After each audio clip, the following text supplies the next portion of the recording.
नमस्कार दोस्तों, एक बार फिर से स्वागत है आपका द कैरियर्स अकेडमी मुरैना में। आज है 7 सितंबर और 7 सितंबर से रिलेटेड जितने भी करंट अफेयर के क्वेश्चन होंगे सारे हम इस वीडियो में डिस्कस करेंगे। इसके साथ ही आपसे लास्ट में एक क्वेश्चन पूछा जाएगा जिसका आंसर आपको कमेंट बॉक्स में लिखना है। और अभी तक आप लोगों ने चैनल को सब्सक्राइब नहीं किया तो चैनल को सब्सक्राइब करें, बेल आइकन दबाएं जिससे कि आपको नए वीडियोस की नोटिफिकेशन मिल सके। वीडियो के लास्ट में आपके लिए एक्स्ट्रा स्ट्रेटेजी के कुछ क्वेश्चंस लेकर आते हैं, उनको भी आपको कवर करना है और हर क्वेश्चन से रिलेटेड आपको एक्स्ट्रा फैक्ट के बारे में भी इस वीडियो में डिस्कस करेंगे। सबसे पहले जो कल लास्ट वीडियो क्वेश्चन का हम फटाफट से रिवीजन कर लेते हैं। तो पहला क्वेश्चन है, हाल ही में सांस्कृतिक परिषद की स्थापना करने के लिए भारत ने किस देश के साथ एमयू पर हस्ताक्षर किए हैं? तो ये यूएई के साथ हस्ताक्षर हुए हैं। नेक्स्ट क्वेश्चन है, इंटर रेलवे एथलेटिक्स चैंपियनशिप में पुरुषों की 100 मीटर रेस में किसने राष्ट्रीय रिकॉर्ड बनाया है? तो ये अमलान बोरगोहेन असम के हैं, इन्होंने ये रिकॉर्ड बनाया है। नेक्स्ट क्वेश्चन है, हाल ही में सर्वाइकल कैंसर की रोकथाम के लिए स्वदेशी टीके की घोषणा की गई, तो ये सर्वावेक नाम से की गई है। नेक्स्ट क्वेश्चन है, मिस दीवा यूनिवर्स 2022 देविता रॉय को चुना गया है। नेक्स्ट क्वेश्चन है, हाल ही में किस राज्य के मुख्यमंत्री ने कृषि मजदूर बच्चों के लिए विद्या निधि योजना शुरू की है? तो ये कर्नाटक गवर्नमेंट के द्वारा की गई है। अगला क्वेश्चन है, हाल ही में किस देश का सबसे बड़ा युद्धपोत HMS प्रिंस ऑफ वेल्स क्षतिग्रस्त हुआ है? तो ये यूके का है। नेक्स्ट क्वेश्चन है, हाल ही में शरणार्थियों के स्वागत के प्रयास के लिए यूनेस्को शांति पुरस्कार किसे दिया गया? तो ये एंजेला मर्केल को दिया गया। नेक्स्ट क्वेश्चन है, हाल ही में भारत किस देश से 6 TU-160 लंबी दूरी के बम वर्षक खरीदेगा? तो ये रूस से खरीदने की जो है इसके साथ ये करार किया गया। नेक्स्ट क्वेश्चन है, हाल ही में स्टारबक्स के CEO किसे नियुक्त किया गया? तो लक्ष्मण नरसिम्हन को नियुक्त किया गया। अगला क्वेश्चन है, हाल ही में अबू धाबी में 14वें भारत यूएई संयुक्त आयोग की सह अध्यक्षता किसने की है? तो S जयशंकर के द्वारा की गई।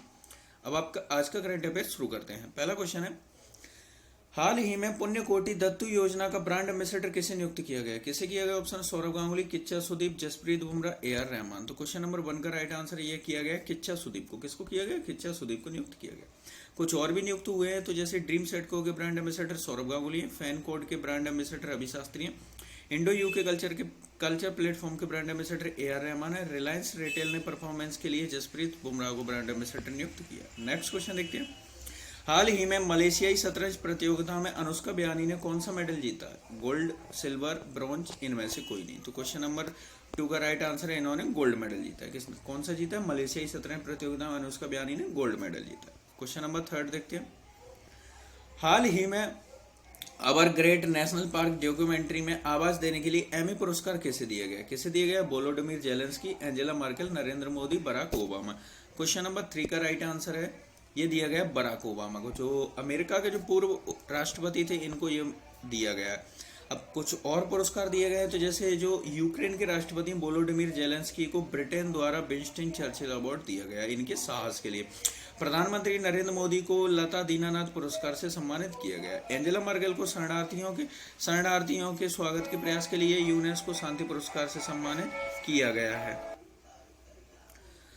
अगला क्वेश्चन देखते हैं, हाल ही में सुमंग लीला महोत्सव किस राज्य में मनाया गया? तो कहाँ मनाया गया है? मिजोरम, मणिपुर, नागालैंड, त्रिपुरा। क्वेश्चन नंबर 4 का राइट आंसर है, ये मनाया गया मणिपुर में। कहाँ पर मनाया गया? मणिपुर में मनाया गया। मणिपुर में मनाया गया तो इसके बारे में डिस्कस कर लेते हैं। मणिपुर के जो राज्यपाल हैं गंगा प्रसाद है। मणिपुर के मुख्यमंत्री एन बीरेन सिंह हो, ये दूसरी बार अभी मुख्यमंत्री के पद की इन्होंने शपथ ली थी। मणिपुर की राजधानी इम्फाल है।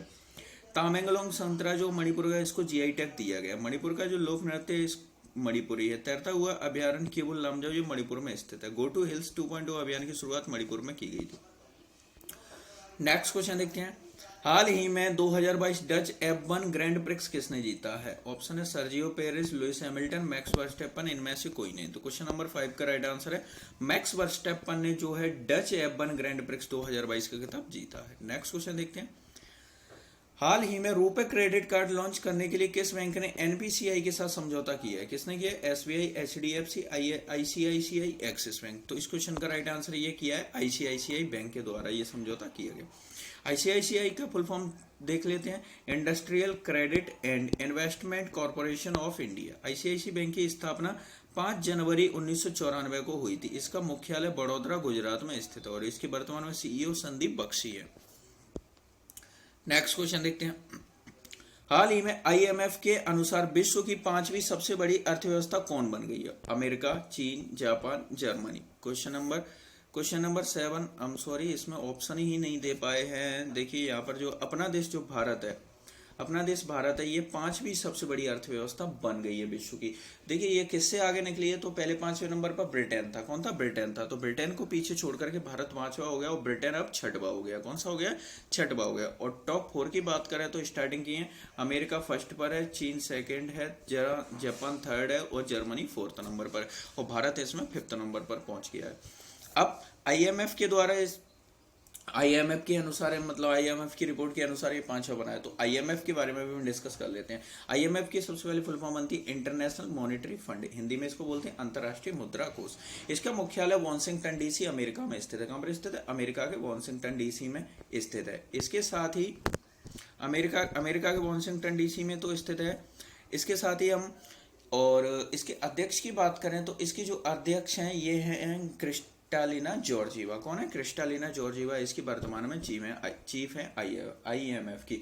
इसके साथ ही जो डिप्टी एमडी हैं, इसके डिप्टी मैनेजिंग डायरेक्टर आईएमएफ के जो पहली डिप्टी एमडी बनी है तो ये बनाई गई गीता गोपीनाथन को, और ये गीता गोपीनाथन भारतीय मूल की हैं। और अगर इसके आईएमएफ की मेंबर कंट्री की बात करें तो वर्तमान में 189+1 है, यानी कि जो 189 तो जो यूएनओ में जो रजिस्टर्ड है वो है, और एक कंट्री अलग से। तो इस तरह से टोटल 190 जो है इसके मेंबर कंट्री है, ये भी आपको याद रखना है। नेक्स्ट क्वेश्चन देखते हैं, हाल ही में किस राज्य ने पार्ले फॉर द ओशियंस के साथ समझौता किया है? तो किसने किया है? ऑप्शन है कर्नाटक, आंध्र प्रदेश, तमिलनाडु, गोवा। तो क्वेश्चन नंबर 8 का राइट आंसर क्या है? तो इसका राइट आंसर है आंध्र प्रदेश। तो यानी कि हाल ही में जो आंध्र प्रदेश ने जो है पार्ले फॉर द ओशियंस के साथ अभी हाल ही में एक समझौता ज्ञापन पर हस्ताक्षर किए हैं। अब आंध्र प्रदेश की बात हुई है तो आंध्र प्रदेश के राज्यपाल विश्वभूषण हरिचंदन है। आंध्र प्रदेश के मुख्यमंत्री जगनमोहन रेड्डी है। आंध्र प्रदेश की राजधानी अमरावती है। भारत का 25वां हाईकोर्ट अमरावती हाईकोर्ट बनाया गया। आंध्र प्रदेश भाषाई आधार पर अलग होने वाला पहला भारतीय राज्य। विशाखापट्टनम में निकर्षण सदन ट्रेजिंग संग्रहालय का उद्घाटन किया गया है। Skoch state of governance ranking 2021 में शीर्ष स्थान प्राप्त हुआ है आंध्र प्रदेश को। राष्ट्रीय सांस्कृतिक महोत्सव 2022 का उद्घाटन किया गया और आंध्र प्रदेश को 13 नए जिलों के साथ एक नया नक्शा मिला है। आंध्र प्रदेश में महात्मा गांधी की 30 फीट ऊंची भित्ति प्रतिमा का अनावरण भी किया गया है। नेक्स्ट क्वेश्चन देखते हैं, हाल ही में भारतीय जहाज रानी निगम के नए सीएमडी कौन बने हैं? ऑप्शन है एस किशोर, परमेश्वरन अय्यर, बीके त्यागी, राजेश वर्मा। तो क्वेश्चन नंबर 9 का राइट आंसर ये बने हैं बीके त्यागी। कौन बने हैं? बीके त्यागी जो नए सीएमडी बन गए हैं। अब कुछ और नियुक्तियां हुई उनको भी हम डिस्कस कर लेते हैं। नेट ग्रुड के सीईओ पीयूष गोयल है। नीति आयोग के सीईओ परमेश्वरन अय्यर है। भारतीय विज्ञापन मानक परिषद यानी एएससीआई की नई सीईओ मनीषा कपूर है। एसएससी के अध्यक्ष एस किशोर कुमार है। बजाज इलेक्ट्रिकल्स के एमडी एंड सीईओ अनुज पोद्दार है। राष्ट्रपति द्रौपदी मुर्मू के सचिव राजेश वर्मा है। जर्मनी में भारतीय समुदाय के पहले प्रतिनिधि गुरदीप रंधावा है। डीआरडीओ का अध्यक्ष समीर वी कामत को बनाया गया है और संसद टीवी के सीईओ उत्पल कुमार सिंह बने। नेक्स्ट क्वेश्चन देखते हैं, हाल ही में अदानी समूह ने एनडीटीवी में कितने % की हिस्सेदारी खरीदी है? ऑप्शन है 28.2, 29.2, 30% या 25%। तो क्वेश्चन नंबर 10 का राइट आंसर है 29.2% की हिस्सेदारी अडानी समूह ने अभी खरीद ली। और अडानी जो है दुनिया के, अभी देखिए अभी कुछ दिन पहले जो है अडानी दुनिया के तीसरे सबसे अमीर व्यक्ति बने थे, लेकिन अभी वापस से खिसक करके 4थे स्थान पर पहुंच गए। यानी अडानी वर्तमान में 4थे सबसे अमीर व्यक्ति हैं विश्व के, और भारत के पहले व्यक्ति हो गए, एशिया के भी पहले व्यक्ति हैं। जो अंबानी थे उनको पीछे छोड़ करके अडानी फर्स्ट हो गए। अब आपका लास्ट वीडियो का सवाल था कि हाल ही में किस देश में बाढ़ से 33 मिलियन लोग प्रभावित हुए हैं? तो इस क्वेश्चन का आपका राइट आंसर है पाकिस्तान। तो पाकिस्तान में जो अभी बाढ़ आई उससे लगभग 33 मिलियन लोग प्रभावित हुए हैं, यानी काफी जनधन की हानि हुई है। अब आपके लिए आज का सवाल है कि हाल ही में किस देश के मुशफिकुर रहीम ने T20 अंतर्राष्ट्रीय क्रिकेट से संन्यास की घोषणा की है? तो ये किस देश की? जो भी आपका राइट आंसर हो उसे आप कमेंट बॉक्स में लिखिए और डिटेल के साथ लिखिए। आपसे डेली बोलते हैं क्वेश्चन के बारे में जितनी जानकारी हो उतना डिटेल के साथ लिखिए, इससे आपका रिवीजन होता है। अब एक्स्ट्रा आपके लिए स्टैटिक जीके को कुछ क्वेश्चंस लेकर आते हैं, उनको हम डिस्कस करते हैं। पहला क्वेश्चन है, संपीड़नों का निर्माण उस स्थान पर होता है जहां वायुदाब उच्च होता है। अंकलेश्वर एक प्रसिद्ध पेट्रोलियम स्थित है जो कहाँ स्थित है? गुजरात में स्थित है। और यहाँ से क्वेश्चन एक और बनता है कि गुजरात का जो जामनगर है यहाँ पर है रिलायंस की जो सबसे बड़ी प्राइवेट सेक्टर की जो सबसे बड़ी जो ऑयल रिफाइनरी है ये जामनगर में स्थित है। कहाँ पर? जामनगर गुजरात में स्थित है। आधुनिक आवर्त सारणी में परमाणु संख्या 58 से 71 यानी 58 से 71 वाले तत्वों को कहा जाता है लेंथेनाइड। क्या कहते हैं इसको? लेंथेनाइड कहा जाता है। नेक्स्ट क्वेश्चन है, जब तक किसी पिंड पर असंतुलित बल लागू किया जाता है तब तक निरंतर परिवर्तन होता रहता है। तो ये किस में होता रहता है? चाल में परिवर्तन होता रहता है। नेक्स्ट क्वेश्चन, ट्रैफिक को नियंत्रित करने के लिए रोबोट का उपयोग करने वाला भारत का पहला शहर है इंदौर। कौन है? इंदौर। इंदौर को मिनी बॉम्बे के नाम से जानते हैं और लगातार 4 वर्ष से स्वच्छ शहर के रूप में इसको सर्टिफिकेट दिया गया है। आई होप आप सभी को ये वीडियो पसंद आया होगा। वीडियो को लाइक करें, चैनल को सब्सक्राइब करें और अपने फ्रेंड्स के इसको शेयर जरूर करें।